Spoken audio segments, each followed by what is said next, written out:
नमस्कार मित्रांनो, आज आपण असा एक दृष्टांत बघणार आहोत ज्यात एखाद्या समारंभाचे फोटो बघताना माझ्या लक्षात येते की ज्याने काहीच कामे केली नाहीत असे अनेक चेहरे फोटोत आहेत. यांनी फक्त फोटोच्या वेळी उभे राहण्याचे काम केले. त्यावेळी माझे मन त्या लोकांचा शोध घेत असते ज्यांना फोटो काढून घ्यायला सवड मिळाली नाही. ते फक्त कामच करीत राहिले. म्हणून रामायण वाचताना शत्रुघ्नाच्या निस्सीम कार्याकडे आपण आपले लक्ष थोडे वेधले पाहिजे. कल्पना करा की राम आणि लक्ष्मण दोघे भाऊ वनात आहे. बंधू भरत नंदीग्रामात आहेत. 14 वर्षेपर्यंत अयोध्येचे साम्राज्य सांभाळायचे आहे.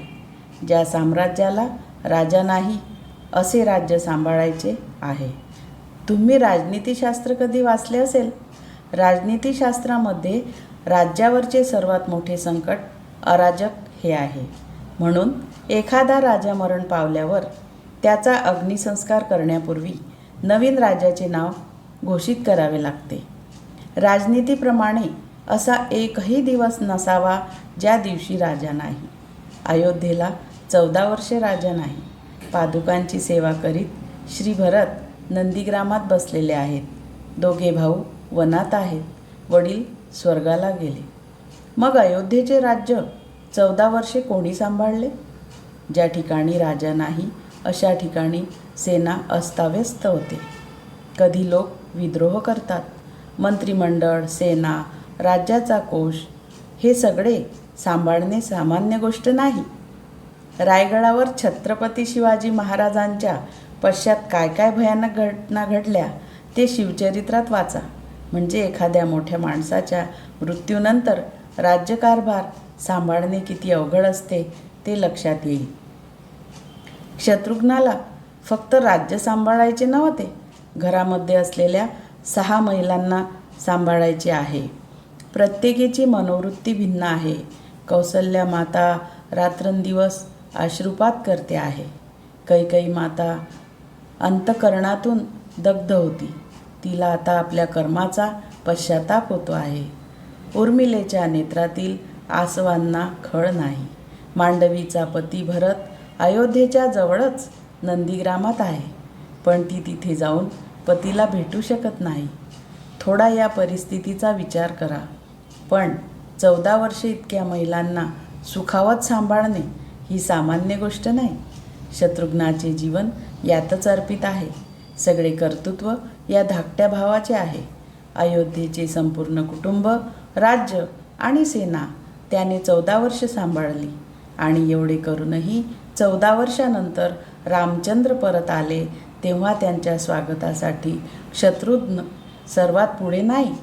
पुढे गुरुदेव वशिष्ठ जातात. नंतर रामांच्या पादुका घेऊन भरत जातो.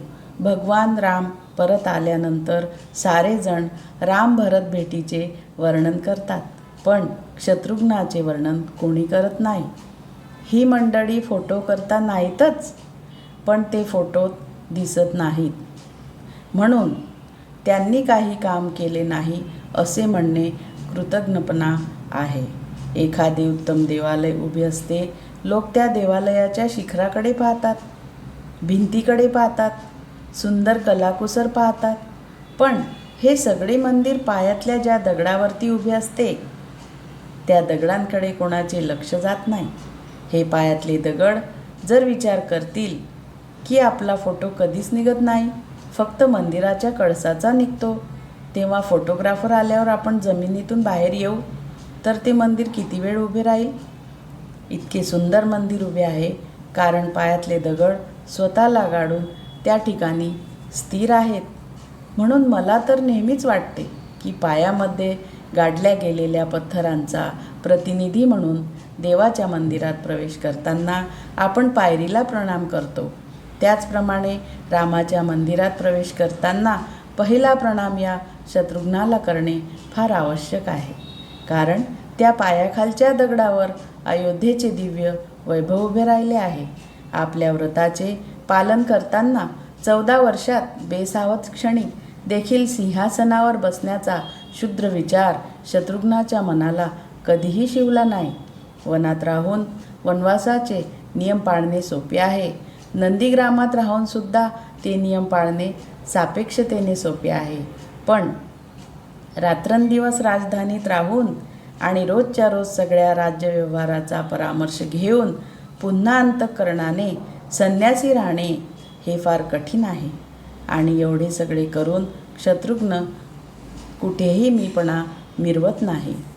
जेव्हा आपल्याला अमुक गोष्ट मी केली असा अहंकार होईल तेव्हा शत्रुघ्नाचे स्मरण करा. त्या पायाखालच्या दगडाला आठवा. म्हणजे आपली भारतीय संस्कृती कशी आत्मविलोपनी आहे ते कळेल. मी सगळी कामे व्यवस्थितपणे पूर्ण करीन, पण मला काहीही नको. जमेल का? आपल्याला हे जमेल का? ट्राय तर करून बघू. धन्यवाद.